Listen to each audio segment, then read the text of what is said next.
You have to go with the 50-50 ball. But here they go.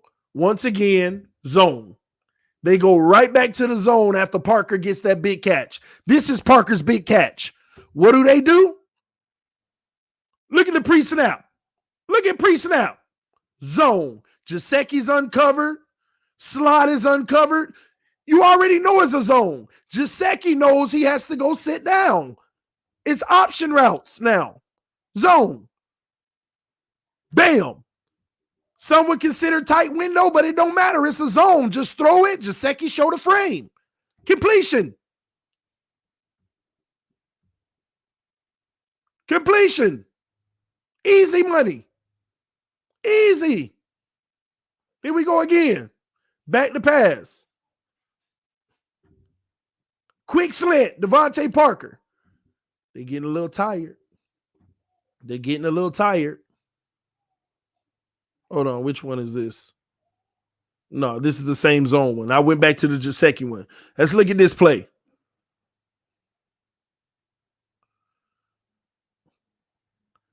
Now they were in man-to-man, but we hit them with a quick slant. Good play call. Now you have Buffalo off edge. Now you can get creative. Now you can call some plays. And he also had this guy out here, but better route with Devontae, your go-to guy on 2nd and 5 to get the first down. Bam, first down.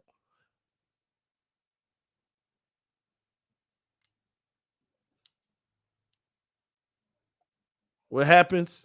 Quarterback keeper run. Good job by Gailey calling that up. Nobody expected that. Good slide because we don't want him to get hurt. 2nd and goal. Bam. That's a drop too, y'all. Is that a drop too? Or is it a throwaway? Either way, you win. Whatever one you want to call, you win. Is that a drop ball or is it a throwaway? So that way you ain't got a trip. Is it a drop ball or is it a throwaway?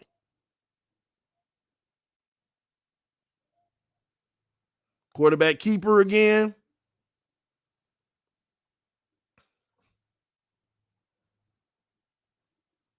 This is the interesting one. We sail that ball over. Oh, man, I couldn't show it. All right, back to pass. Let me keep that going. I don't know what that was either. Let's go back to 3rd down. I don't know what this was. Another pass that looked like it was beyond non-catchable. Oh, I went back too far. Let's look at it again.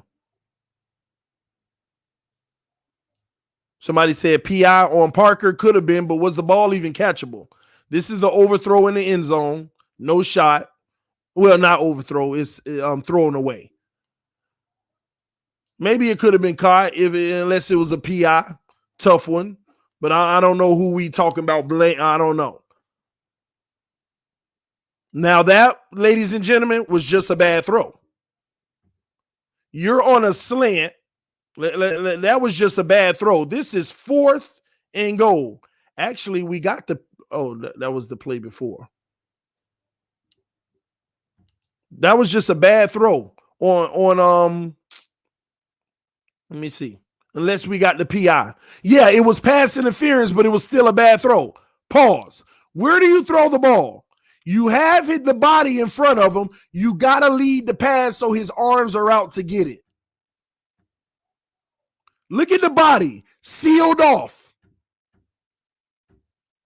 Why is it right here? Why is the ball right here?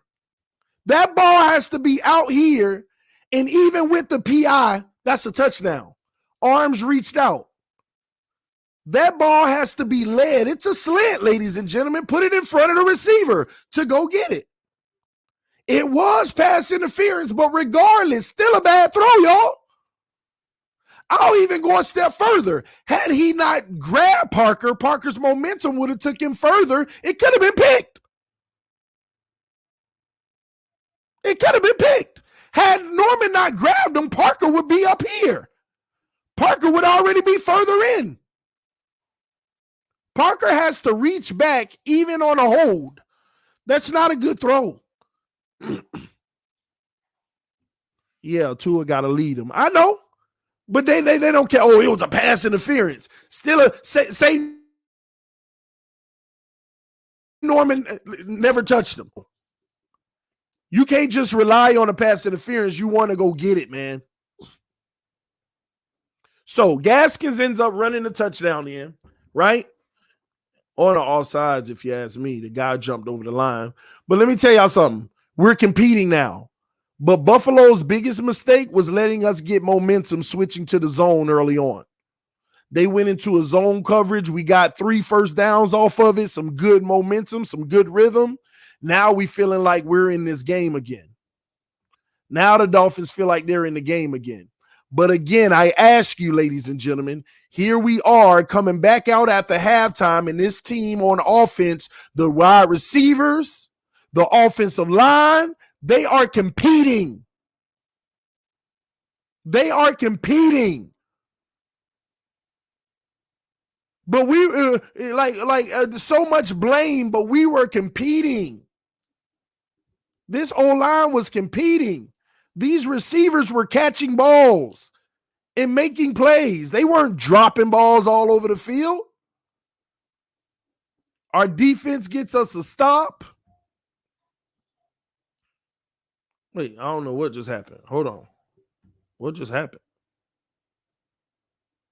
Oh, this was Tua's pick. It's like I don't even want to talk about this pick because, again, another play. Got to break this down.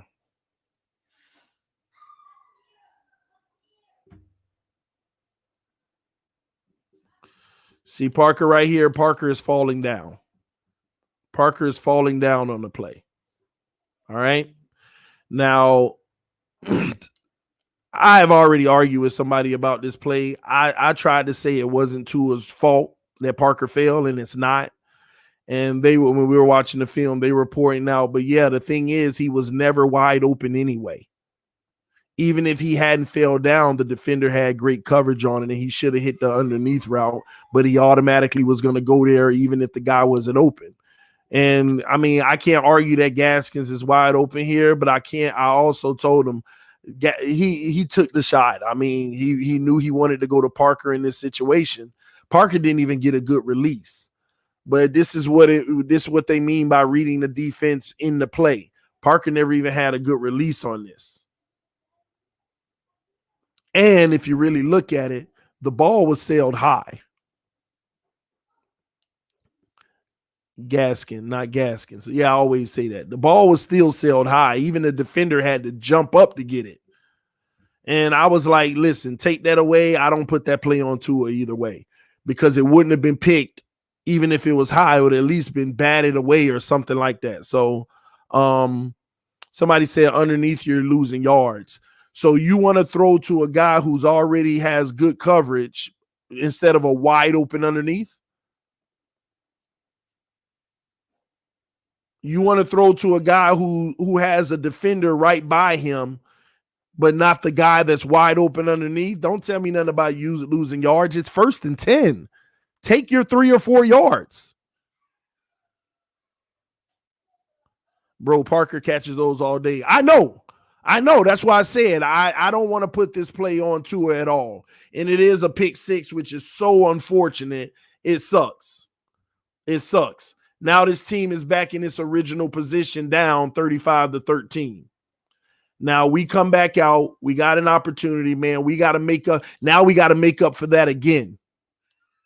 We got to – I told y'all I know Parker catches that. That's why I don't put that on Tua. I don't put that on Tua, man. Y'all chill. All right, so here we go. We get a good run on first down. You're a hater. I don't care. Thanks for the validation.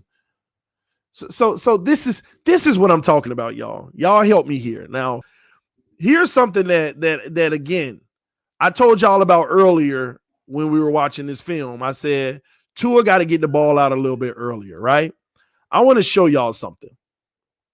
I don't play quarterback, But even I see this. I want to show y'all something. After this play right here, I want to show y'all something. This is what kind of frustrates me with Tua. Stop. We're going to pause right here. Look at the defense, y'all, right? We got bam. Gesicki is uncovered from the get-go. Gesicki is uncovered. You already know his route is out, okay? And he's drawing the guy, but it's also a zone. Here's what gets me. I'm gonna play it and pause it. Pause. Look. I'm gonna be honest. The ball should already be on its way.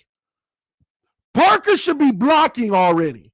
These are those moments that get to me.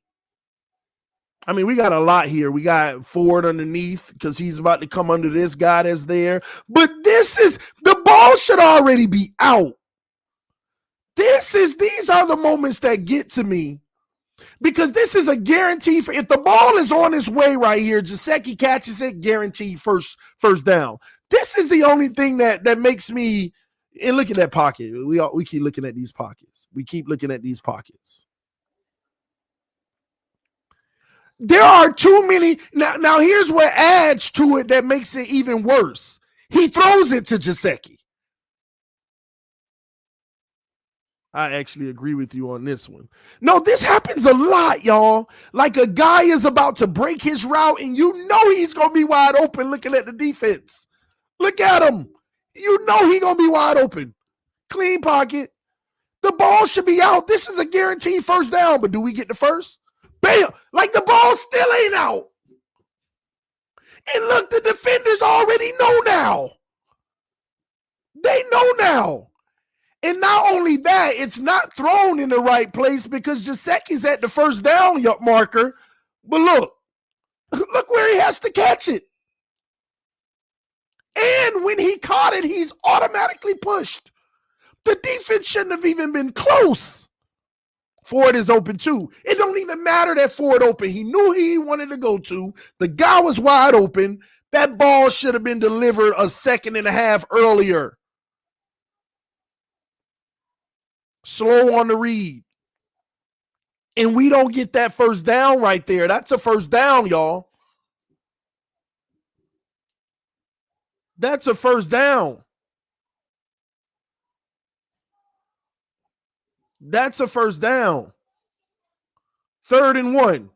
Look, that's not a drop. It's almost picked. We should have already been moving the chains on 2nd down. Look at the very next play. 3rd and 1. Pause. Why did you throw that ball? Do y'all see the defenders? 1, 2, 3. Gesicki.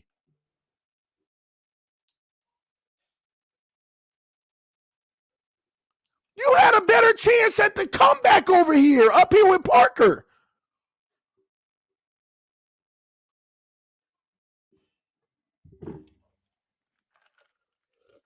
Okay, Shaheen, my bad if that's Shaheen. Forgive me. Parker's already on the comeback, but you already know where you want to go with the ball, and you're going there. You are not reading defense.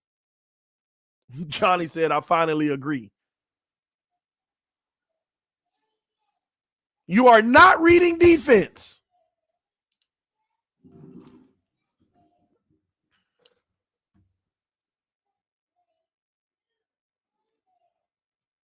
Oh, look at Bowden. Oh, my God. See, this is what messes your locker room up, y'all. This is what messes your locker room up. I want y'all to look at Bowden after that play because he was wide open. He was mad. Look at Bowden. Watch this. Pause. You see Bowden right here? I'm going to play it. I want y'all to see. You see him right here? Right here? That's Bowden. I want you to see his reaction. Pause. You see that? He is looking directly at Tua.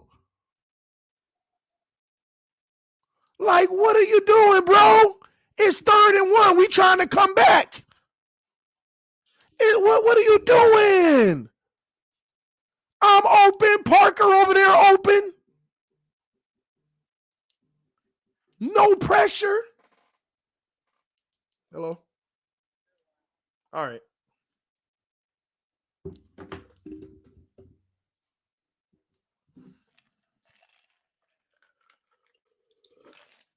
Barry said, y'all act like this is the first time he tried to fit a ball through tight coverage. It's not. You're right. And shame on him. Who trying to fit balls through tight coverage when you got other people wide open and better options? Parker would have got you 7 more yards on top of it on the comeback.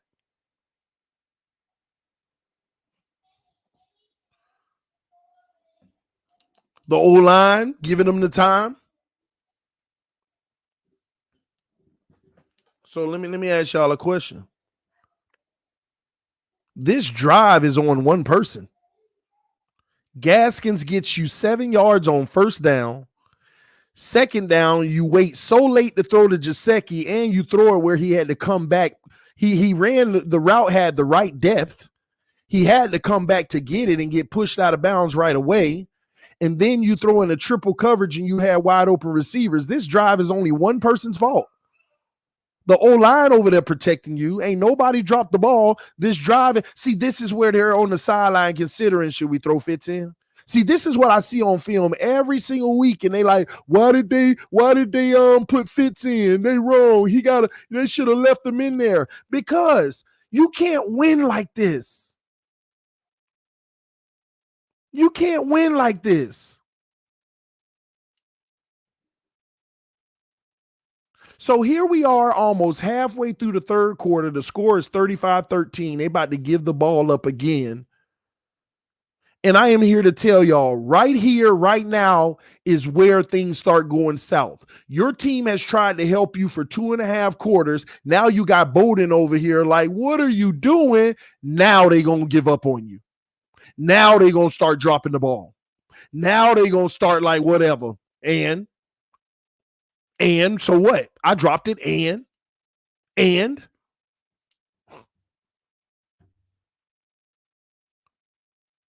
Bowden's mad. Bowden's mad. Here we go. 4th and 1. Tua. He picks up the first with his legs. So we didn't have to give it up. And now, and this is what kills me. Everybody, all is forgiven now, right? That's what everybody do. All is forgiven. All is forgiven.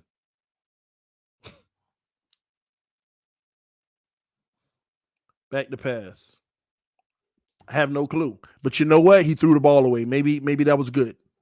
We finally got a throwaway by Tua. We finally got a throwaway. Nobody there. We finally got a throwaway. I'm with it. 1st and 10. Let's look at it again. Everybody covered. See, once again, though. See, once again, this is what I'm talking about. Again, another thing that frustrates me about Tua. Guys, when we have 5 guys or 4 guys running routes, we really only have 2 guys running routes. Like say Isaiah Ford was wide open over here. Say this guy was wide open. Would we ever know? Look at the screen right now. Would we ever know if anybody on the other side is wide open? That's what's making me nervous with the lefty situation, because when he turns left, boy, does he turn left. Matter of fact, let's be honest, his body is starting to face backwards. Am I lying? Am I lying? His body is actually looking like it's starting to face backwards.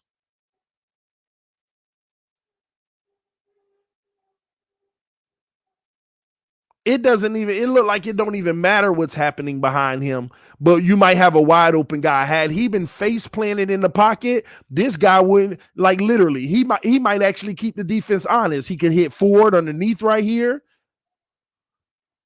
The pocket is clean. You got time to possibly even let this route possibly develop. And what I was saying is frustrating to me is this. I want to show y'all something on this play. This is the same thing. You already know Gesicki's going to be wide open. The ball should be out of your hand as soon as you snap it. Here we go. Watch this. Pause. We got a zone situation. This guy's coming up, but he about to bail, and Gesicki is uncovered again initially. Pause. Right here, he's looking down the middle of the field, right? These are mechanics, y'all. He's trying to veer off the defense.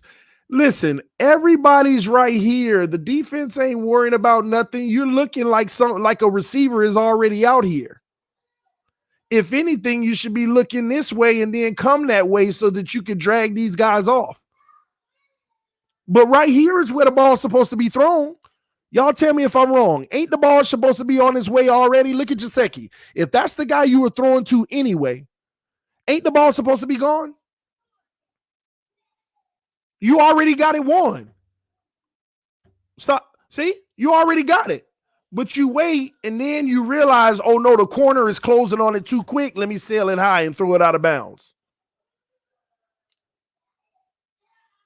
Adam Shaheen, man, whatever. I'm going to keep saying Gesicki. They look like the same build in some cases.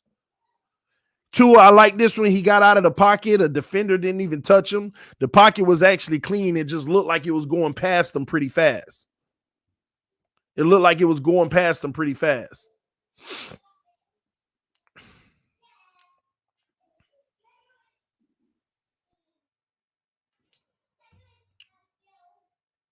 Another one. Here we go. They want to call this a drop, ladies and gentlemen. They want to call this one a drop. Here we are, 5 minutes in the third quarter, and they want to call this a drop. This is what they want to call a drop, y'all.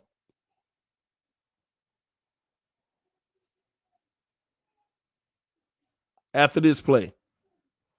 Yeah, we know you're gonna say everything is a drop, Rip Tupac.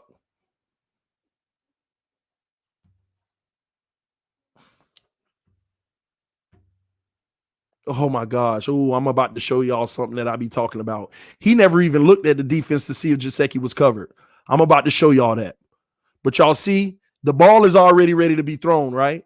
Ooh, I wish I could back it up a millisecond so y'all can see. I'm gonna try to stop it there. Look at it. Double coverage getting smashed. And actually, this is the one I saw on all 22. When you change the view, both defenders got their hands on it. Gesicki got good hands. Somebody said Isaiah Ford was wide open. I don't know about that, but I want to show y'all something. I want y'all to watch this play real time. All right, let's pause it right. Oh, pause. Go. Oh, okay, that's the running. I want to show y'all something. This is the thing that always scares me.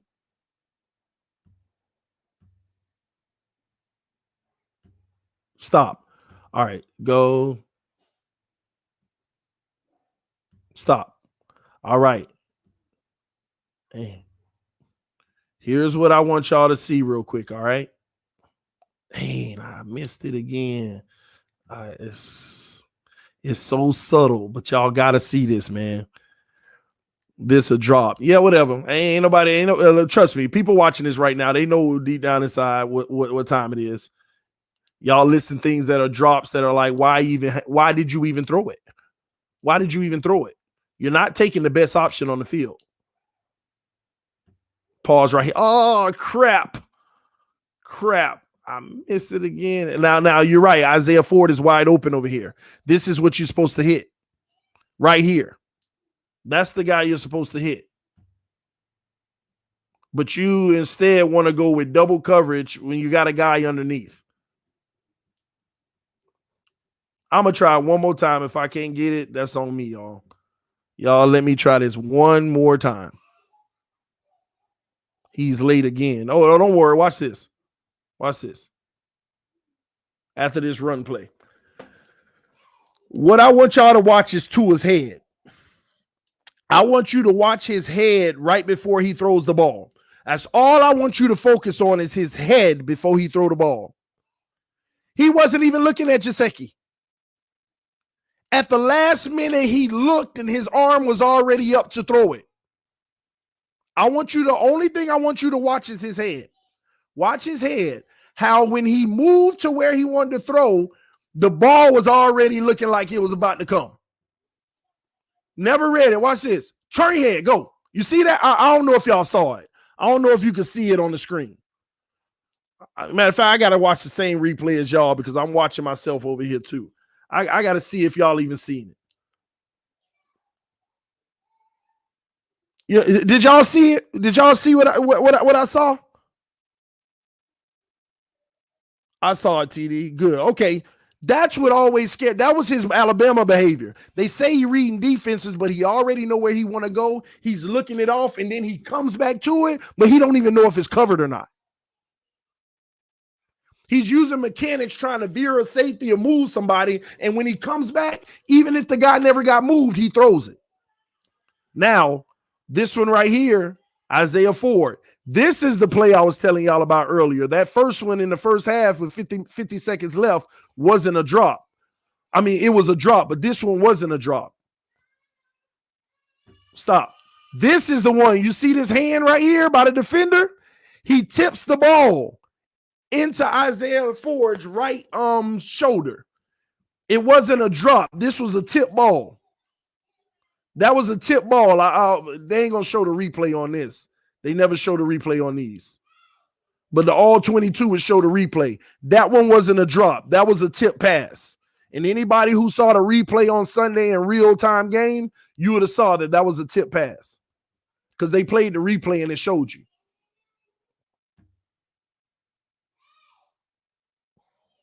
Look at that separation he throwing to. He had those wide open earlier in the game. But this is the separation. Great defense by Norman on Parker. But it's a drop, y'all. All 22 will show you he had a guy on the opposite side wide open. But he already cut that side of the field off, so it doesn't even matter. He never even looks over here. In the all 22, it shows, I don't know if it was Gaskins or Bowden, a small guy, open in the flat. Let me see the pre route to see if y'all can see it. Stop right here. You see this guy right here? He comes up and he cuts out and he's wide open on the all 22. But you're not going to see this on the replay, but you tell me if Tua ever even looked that way. This is what I feel like half the field is cut off. He never even looks over down below. The guy was wide open, then he came back underneath.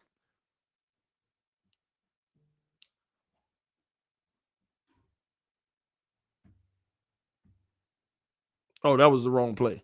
It was this play, the one that I was trying to tell y'all about. I was going on the wrong play. Let's keep it moving. He's a quarterback. All right, let's see. Oh, we're on defense now. All right, y'all. At this point, it never mattered to me anymore. At this point, the game is over. Nobody got faith that we're going to come back. Nobody has faith that we're going to come back. We got the interception just now. You see this man right here with Mike Gesicki? You see what I'm talking about? Why isn't the ball gone already, y'all? Why isn't the ball gone already?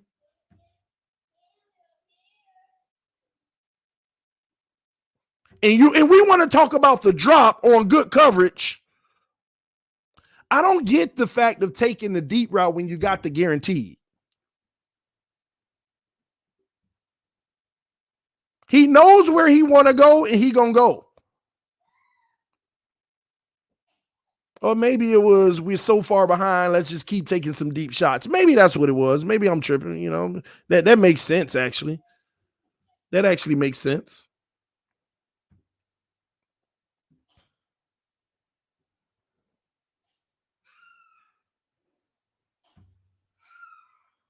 Good one to Parker. Parker eating today. Parker having a heck of a day, y'all. Parker ain't dropping no balls. Parker's had a heck of a day.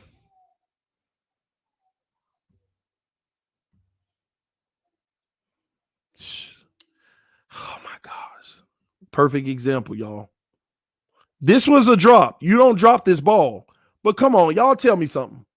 Why is Gaskins jumping off his feet? See, y'all don't care about little nuances like this. Right here. Ball should be on his way, first of all. But why does Gaskins have to jump off his feet? This is why we never get yards after the catch. This is why we can't get yards after the catch. Why is Gaskins jumping in the air to catch a ball? Or Bowden, sorry, Lynn Bowden. No. Don't tell me to stop it. This is logical. Why does a receiver who's sitting there wide open have to jump and take away a second that he could be running already? Am I wrong, y'all? Please, all y'all who know football, overwhelm the comment section. Is that not a bad throw? It still shouldn't have been dropped. I'm going to tell y'all now, it still shouldn't have been dropped. But that's a bad throw. Why is your receiver jumping in the air to catch it? You're taking away yards after the catch. You're giving the defense time to come make the tackle.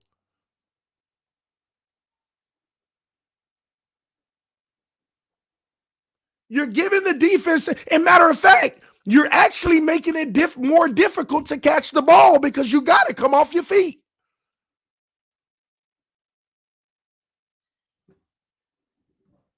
And I agree, at least catch it. Come on, you got to bail your quarterback out, though, Bowden. That's a fact.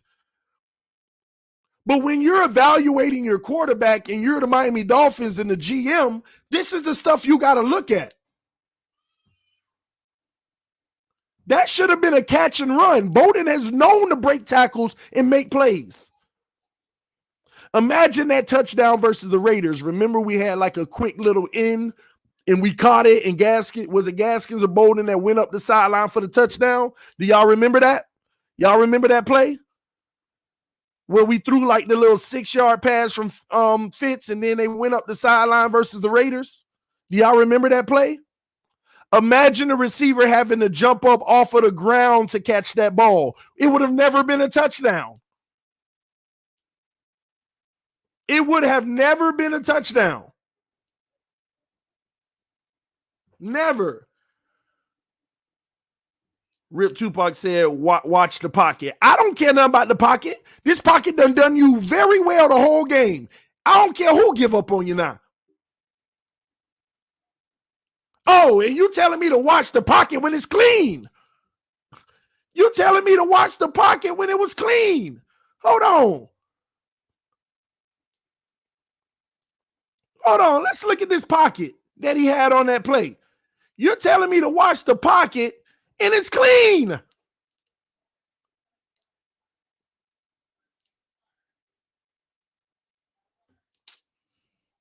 Tua back to pass. Pause. We set up another screen.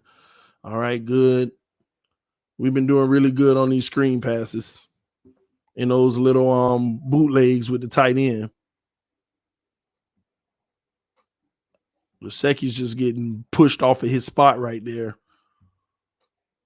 We take another shot. Devontae Parker being him 50-50 ball. Tua's thrown 2 of those very nice today. Sunday. He threw 2 of those on that sideline that were perfect passes, very nice deep ball to Parker. But it was good coverage, right? This is what I know he's going to get better at next year, because early in the season he just wouldn't take these chances because the guy was covered, but that's Parker. Throw it back shoulder, let him come back and make a play. Then he uses his legs again, hurry up and get down because the safety was coming. Good job. We're looking good at the end of this. And we pause. See, once a freaking again, we have a situation where he knows where he wants to go with the ball.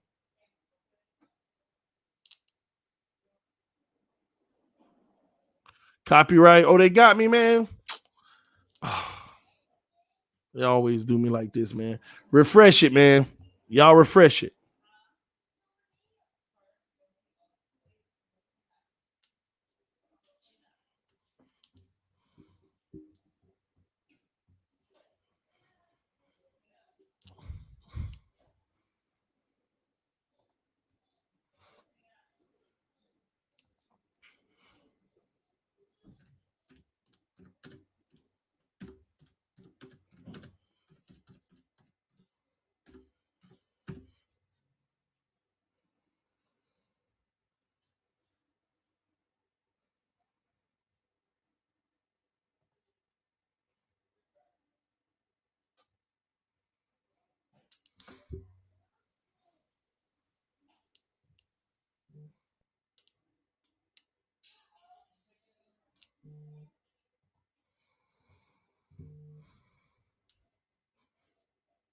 Y'all give me a second, man. We're going to see if we can get the stream back.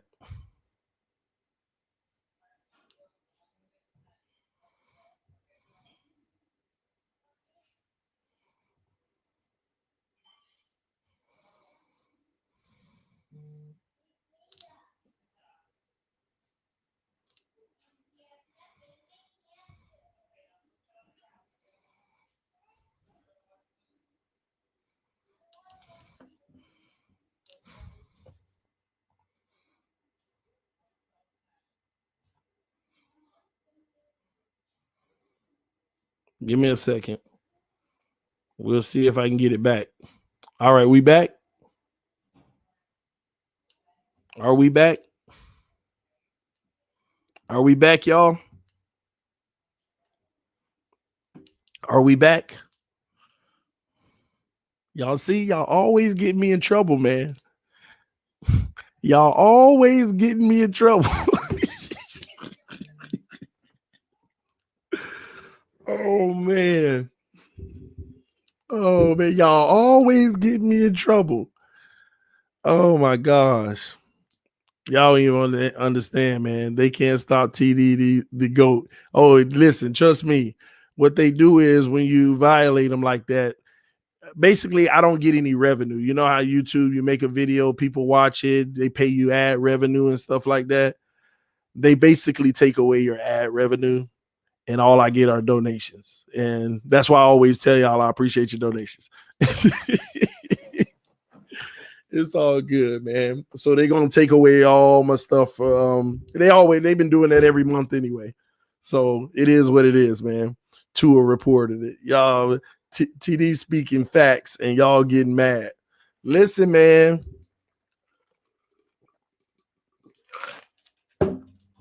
Listen, man. Bills fan shaking my head. For how long? 3 months. They take it away for 3 months. But that's why I haven't done it in like 2 months. But then like a few days ago, I saw one of like it's 3 strikes, right? And I saw one of the strikes go away. So I was like, oh, I got room to do it one more time. They'll shut it back down, but I could do it. But I've been trying to like, nah, I ain't gonna do it. I ain't gonna do it. I ain't gonna do it.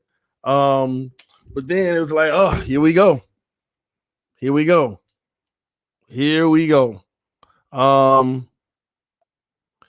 Copyright played better D than Miami did on Sunday. Yeah, I know, man. They be trying to rob me, man. But anyway, guess what? They ain't finna stop my shine. It is what it is. I mean, I'm already gonna pay for it, so this will be the last one, y'all. Just so you know that I'm gonna even be able to do, because after this, the channel gets shut down completely. All right, so anywho, man, let's finish this off and try to do it quick before it's gone all together. All right, let's see. Oh no, TD. No, because I want to show y'all some more stuff. I want to show y'all some more stuff. Now watch this. Watch this. We're already getting obliterated, right? We're already getting obliterated. Watch Devontae Parker. Stop. Why the ball ain't out already? Like we know where we're already going with the ball. That's what gets me. Once again, before the snap, we know where we want to go with the ball. You're looking at them. The ball should already be on its way. But no, once again, it's a half a step late. And this is a drop by Parker, but it's an intentional drop. Parker said basically, I'm not finna get killed for you. Tua threw this ball, and Parker turns his whole body like, nah, I ain't finna get killed. Watch what Parker does. He gives his body up and like, forget this pass. You ain't finna get me killed. I want you to watch what goes down on this play. Watch Parker's body language when he tried to make the catch and realize, oh, no, you're not going to get me taken out. Watch this. Oh, no. Oh, it still got hit. Still got taken out, but it was softer. That's what I'm saying. The ball should have been gone. The ball should have been gone. This one, I don't see any separation across the board, but it's still a clean pocket. Y'all see that pocket? This is what Tua gets all day. But we blame the O-line. So far in this game, you've seen nothing but clean pockets. Now, it's going to get a little dirty in the fourth quarter, but hey, how long they got to block for you all day? I mean, they got to do this all day, give you clean pockets? But this is what he gets, clean pockets. Clean pockets. Now, there were nobody open, but this is actually some good separation that developed. Looked like the ball about to be high. What happens? Yes, it was. Look, I didn't even know that that was this pick. But when I saw the ball in the air, I said, look like it's about to be high. That was a high ball. And once again, and it was back shoulder high on top of it. Let me show y'all something. Oh, man, I'm trying to get the perfect spot like I had that first time so you'll see it. Look at this ball. This ball is on his way with a small guy too high, way too high. And it was back shoulder. It wasn't even in front of the receiver.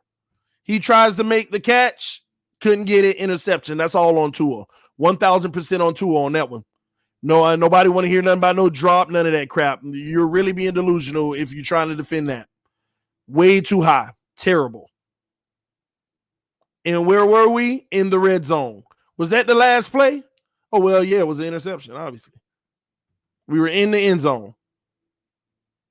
Buffalo puts up more points on us. Bam. All right. The crazy thing is we are in the fourth quarter and the O-line has been phenomenal.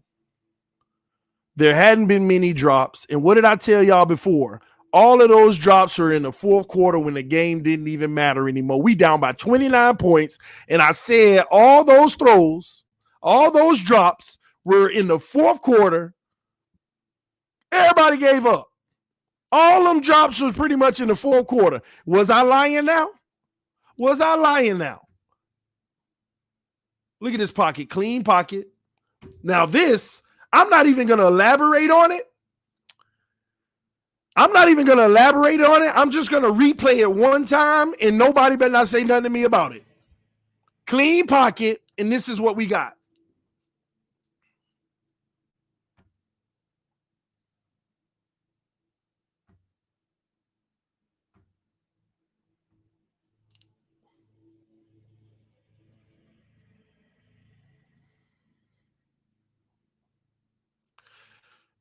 So y'all mean to tell me down 42-13 and that just happens after all the other stuff happened? This team's supposed to keep fighting for their quarterback? Now, don't get me wrong. Yeah, you fight to the end. But come on, y'all. Come on. These guys are looking for next year now. You're not finna get me killed out here. Somebody said that throw was for you, TD. You're right.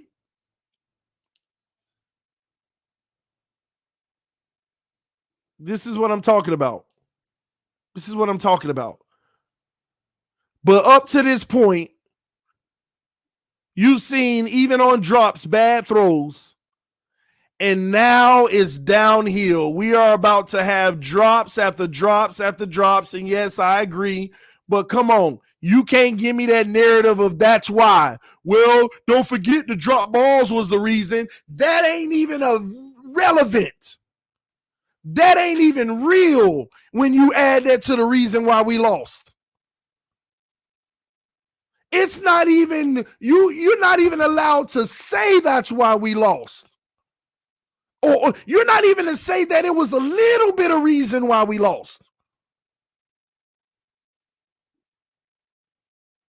It was a zero impact in why we lost drop balls. Because here we are 4 quarters in. This team did not drop balls to the rate of what people making it seem.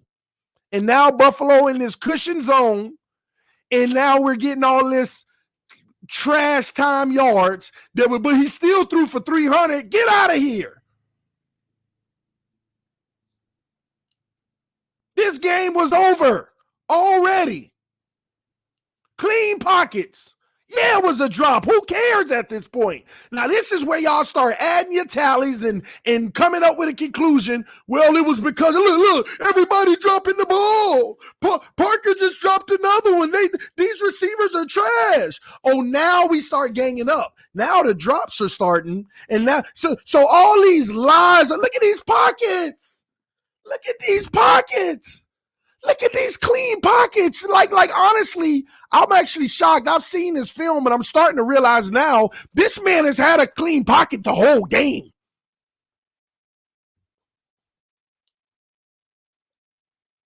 We've had clean pockets the whole game, just about. You can't even use the O-line because nothing at this point matters. I don't care who drops it now. I don't care what sack is given up now, which there weren't sacks given up at this point. But still, look at these pockets. And look, I ain't knock you on that play. It is what it is. Parker couldn't get the second foot down.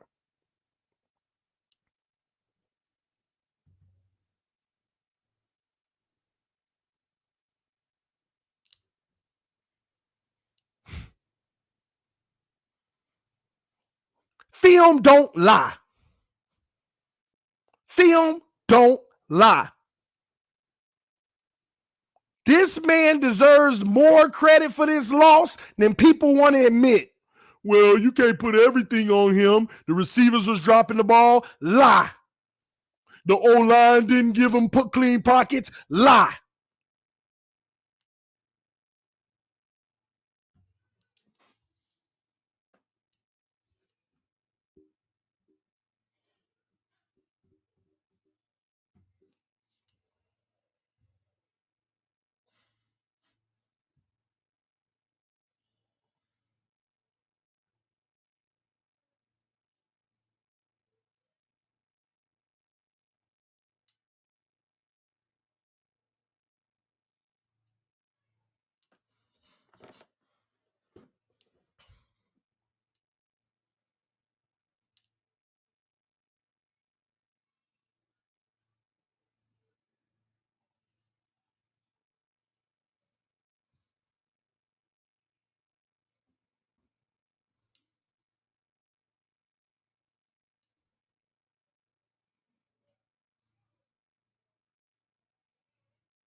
Are we back? We back? Cool. How far did we get in before they cut me out, man? How far did we get in, man? I'm done showing the film though. I'm done showing the film. How far did we get in, man? What was the last thing y'all saw?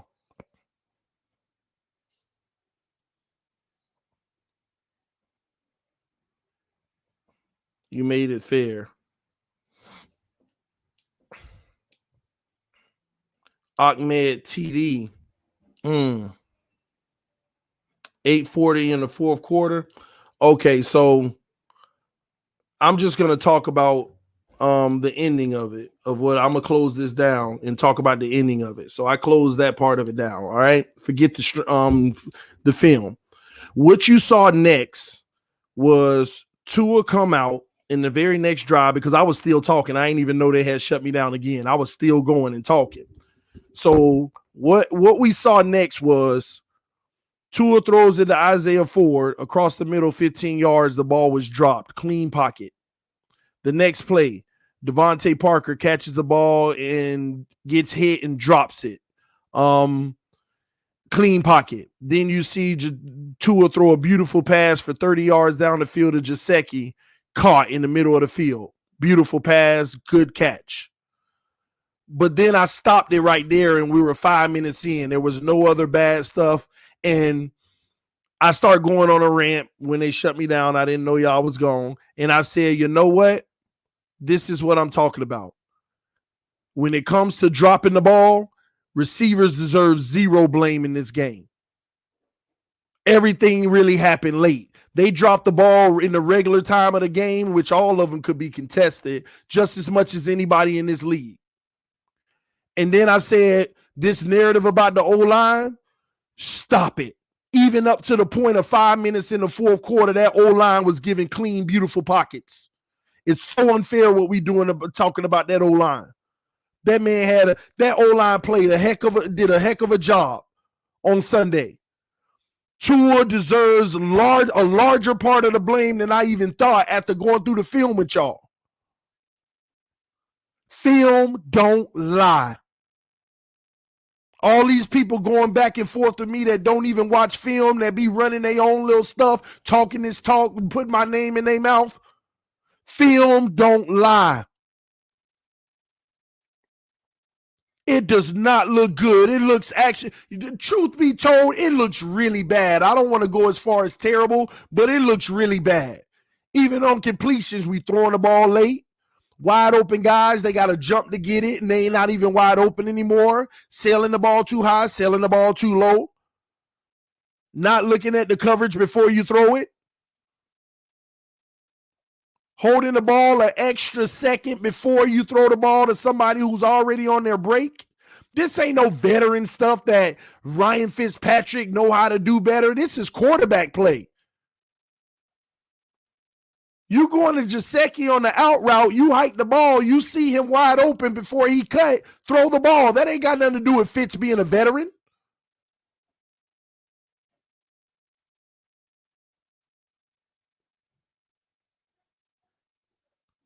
If I'm going to be fair, Tua deserves about 60% of the blame in that game. Gailey deserves about 10%, and it ain't as large as y'all make it seem, because a lot of those calls should have been converted. How you think Gailey feel? He probably didn't get fired. You know what? He probably didn't get fired. He probably did resign, officially resign. How you think Gailey feel? Dang, man, the fan base want me fired. This kid got me looking bad. He holding on to the ball. I'm calling the play that should get the first down, but he held it a second too late. He overthrowing, underthrowing. Gailey like, man, I'm too old for this, man. I'm too old for this. So TD is too a bust. No, he ain't a bust. He just got a lot of work to do. See, this ain't no conversation of, well, you know, Tua just got a few things he need to clean up. He got a lot of work to do. I'm not going to count him out that he can't do it. He got a lot of work to do. But guess what, ladies and gentlemen? Film don't lie. All week I've been proving to y'all. Advanced stats just proved exactly what I was talking about. 14 drops. Hold on. 14 drops? Ladies and gentlemen, did y'all see 14 drops that were receivers' faults today? Yes or no in the comment section? Yes or no in the comment section. Did you see 14 drops that were the receivers' faults?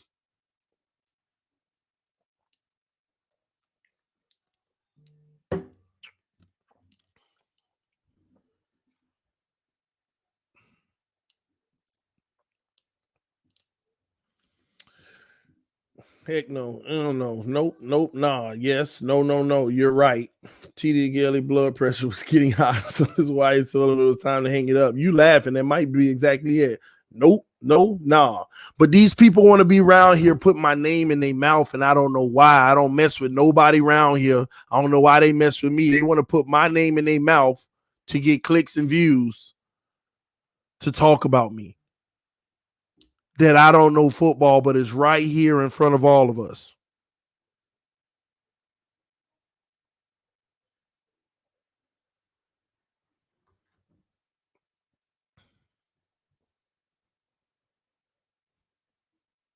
This is what I'm talking about. TD don't know nothing about football. Y'all following him and y'all all loyal to him and y'all delusional. I bring it. Don't I every time we get to this point, don't I bring every fact? Don't I put getting strikes on my channel at risk to show y'all what I'm talking about? I tell you what I see. I show you the stats to support it. Then I put it in front of your face in film. Then I put it in front of your face in film.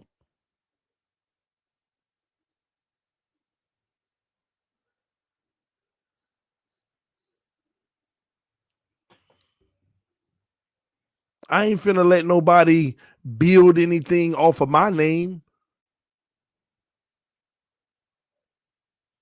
Disrespecting me unintentionally. I don't put nobody else's name in my mouth. I don't talk bad about nobody. So please, y'all, stop emailing me. Stop texting me about what other people saying about me. I don't live in that world. I don't care. See, when you climb into the top, you always got little crabs trying to bring you down. I have always been the person that reached my hand if you view me above for any reason. I reach my hand down and bring you up with me. But when disrespect starts, you get cut off. So y'all listen, man, stop flooding my emails. I'm trying to watch film 3 in the morning and I keep getting emails. Oh, this person talking about you, that, but I don't care, man. Don't bring that to me. You don't know football and blah, blah, blah. They're saying none of that matters, man. I do what I do over here and I show y'all that. I put the work in. I'm over here live every day. I'm over here putting the work in. I'm over here communicating with y'all and talking with y'all, man.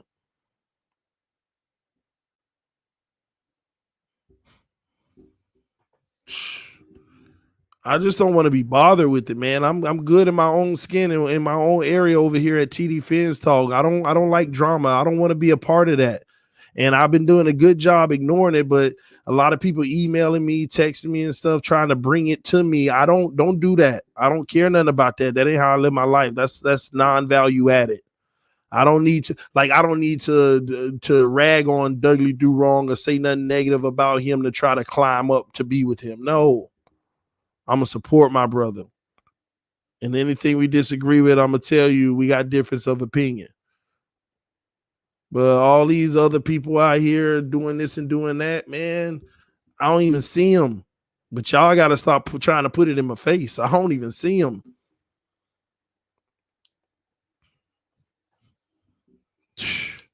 So, like I said, back to the business at hand. Film don't lie. Film don't lie. We just went through it. And somebody please tell me where I was wrong now. 3 days of people telling me while I was wrong and then coming on giving these fake narratives. Well, it's because of this, it's because of that. Bro, you don't know what you talk about. I don't know what film you watching. You must be watching the wrong film. Film don't lie. Tua look bad. He looks bad. But he a rookie. Remember, I said I'm going to start putting that in there. But he's a rookie. Things will get better. There's some of those things are easily fixable. If you already know where you're going to go with the ball, throw the freaking ball. Don't hold on to it for an extra second to make sure.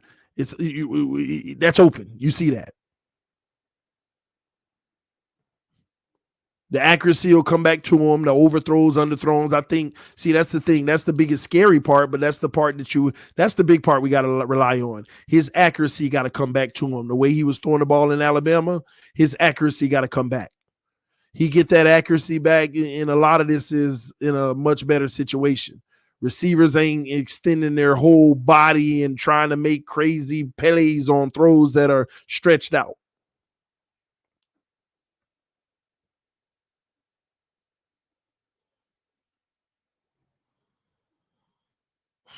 TD, those are people that don't understand football, don't look at film, don't look at stats, and are just Dolphins fans when they start winning and know nothing about football. Let me tell you something. I could take a game that we won and show you a whole bunch of disasters from the Dolphins this year. Games that we won, it's a lot of bad stuff that was still happening. Not just at the QB position. I'm just saying in general. And we didn't even do defense because I saw a lot of stuff on that. Actually, I actually like the defense. I just think it was bad defensive play calling. Before we even snapped the ball, we were out of position. The defense was already in a lose-lose situation before the ball even snapped in a lot of situations. We trying to guard a crossing route with 10-yard cushion. Impossible. Impossible. We didn't even talk defense, but we can't anyway. I can't show y'all film probably for a few months now.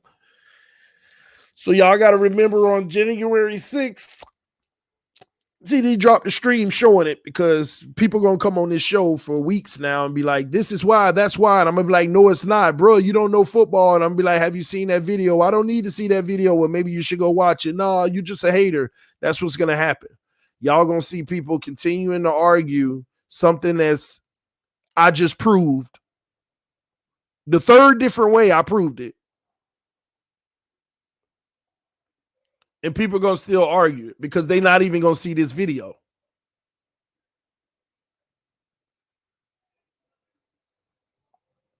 Crazy how our fan base been arguing about the QBs since you started your channel. Exactly. And you know what? I'm actually excited and happy about that. Because the past, our problem was the fact that we never argued our QB. We kept accepting mediocrity. We kept accepting it over and over and over. And I'm glad that this channel is influencing debate on some of the things that matter for the Miami Dolphins.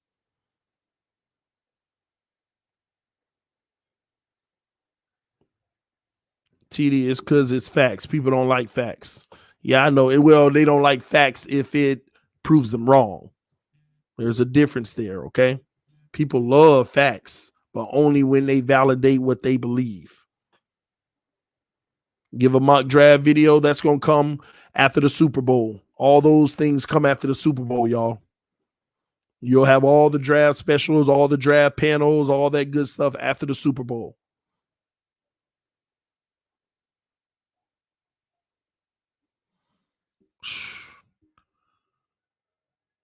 TD QBs would get bashed. Now it's too. No, don't give me. Oh my gosh, we've had QBs that ain't even played as bad get destroyed.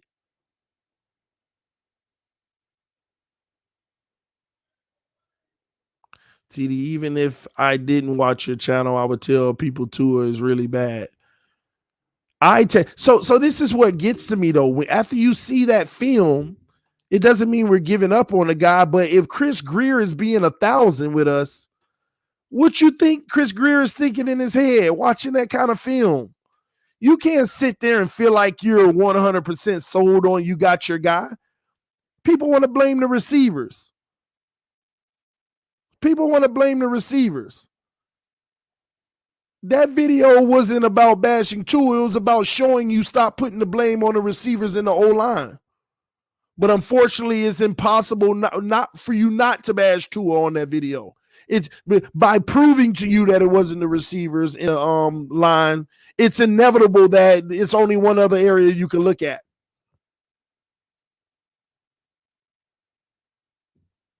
All right, my wife in the comment section, she said, "Are you saying he played really bad the entire season, or this particular game?" Just wanted to clarify. I just hopped in. The entire season we got this, with the exception of the Arizona game, and they played a different defense. They were giving cushion and everything. He was ripping apart between the zone like Buffalo did in the second half, but they got out of that quick. Until the fourth quarter, they went right back in it. This is all season, baby. He's had games like this all season. First quarter, third. Look at the New England game. First, second, and third quarter was similar, but he wasn't turning the ball over. And then in the fourth quarter, he made some plays and we got it done. Okay. But this was all season. When you go watch the film, and you know me, baby, you know you be seeing. You told me last night. What? Telling people what you told me 3:30 in the morning last night. You rolled over and you said, "Babe, you gotta go to sleep. You gotta go to sleep. You gotta get some rest for tomorrow. You can't be watching film all night." You told me that last night.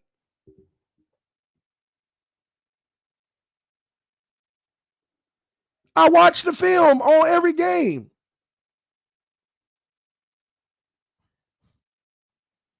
And this is what I see in every game. She said it was 4 a.m. No, it was 3:30. I mean, it doesn't matter.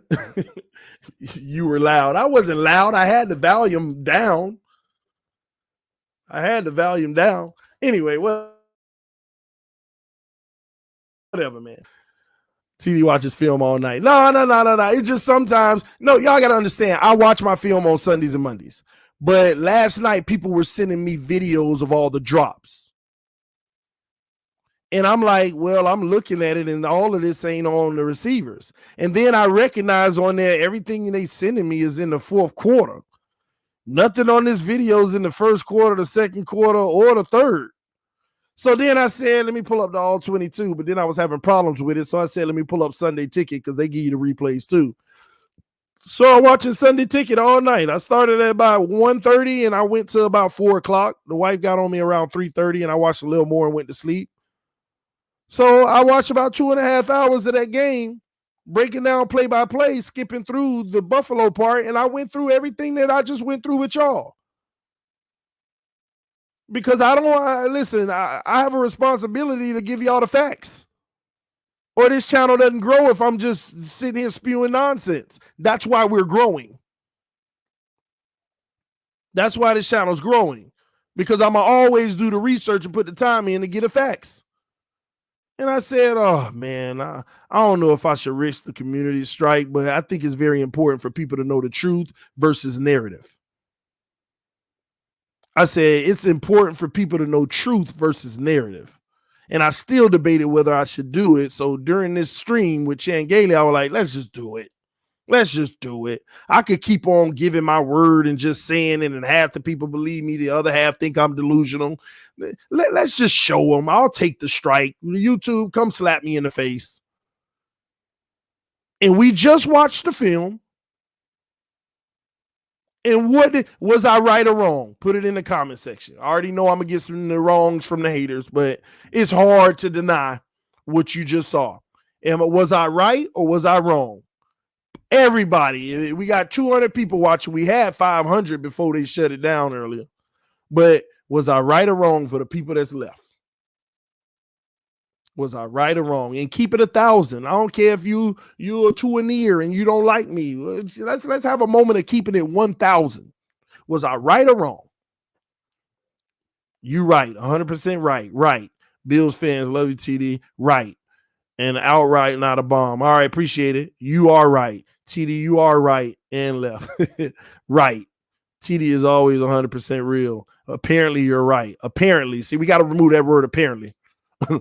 Let's put some definitive. What you just saw, we should have some definitive. You are right on God. Right. I plead the fifth. Thank you, Ziz. That's validation that you plead the fifth.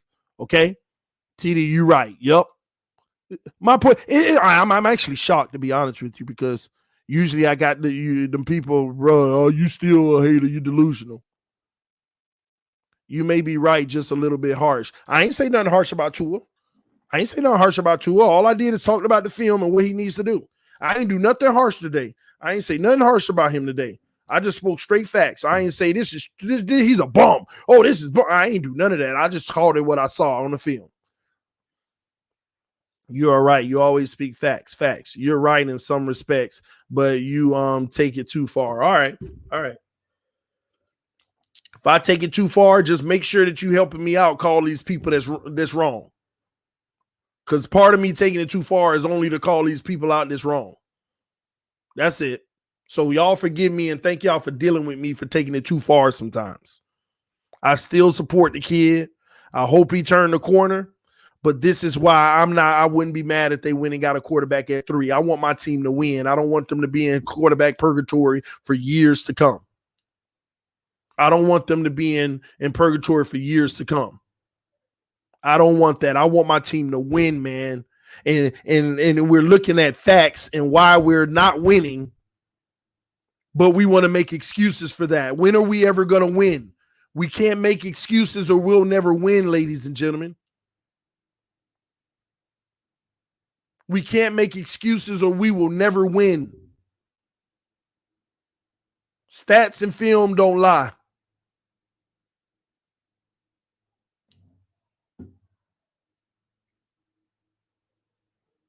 So what does Tua need to do next year to be our guy?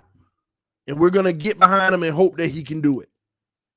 We need him to, if he already knows where he's going to go with the ball, stop holding it, let that ball go. We need him to work on his decision making. I can't say anything about the pocket because he's looked phenomenal in the pocket because they've given him great pockets. Y'all just saw that film. Matter of fact, let's go on the side though real fast. Y'all give it up for the O-line. Did y'all just see the film that I just saw? Does this O-line actually not deserve credit? Does this O-line not deserve credit? Oh my gosh. It's such a shame how people use their name in vain like they're the reason. This O-line showed up for the kid.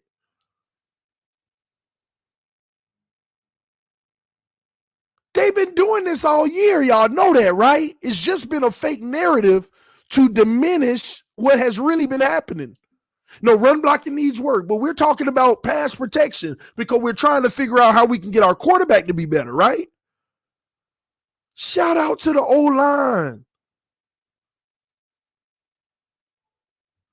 Why you want Sewell then? Because you can never have enough. Think about the depth that we have on O-line. No, and you still got guys that are on deals for 2 years. And some of those guys out there ain't looking great, but they're getting the job done. If you can get better at the positions, you do that. That's why you don't pass on a Sewell. It's long term, not now. But I must say, kudos to the Miami Dolphins offensive line.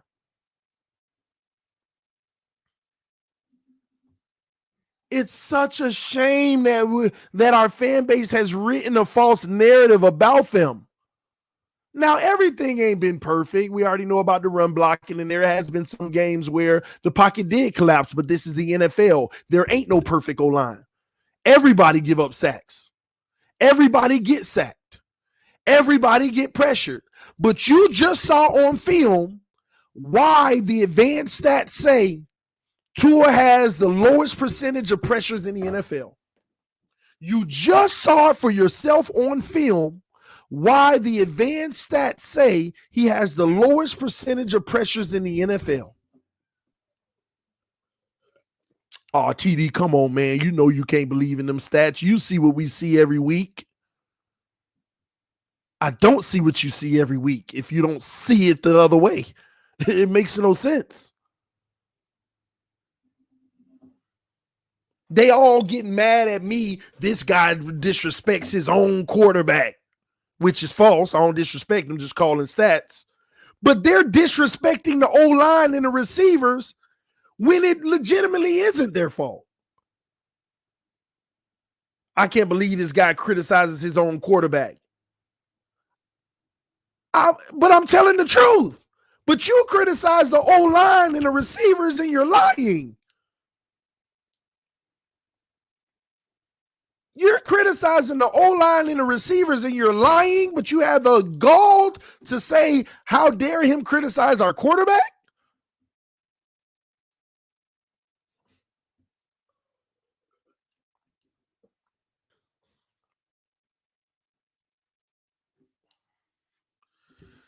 TD, if you look at the advanced stats, it shows our line gave up below average spacing for the pocket. I don't care.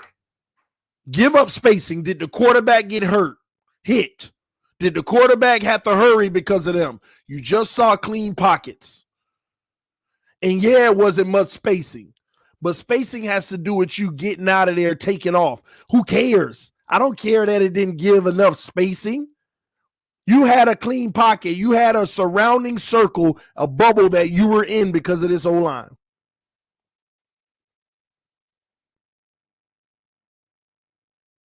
I don't care that the bubble was a a 6-foot radius versus Patrick Mahomes' 9-foot radius. You still got room to cock back without adjusting your throw and make the pass.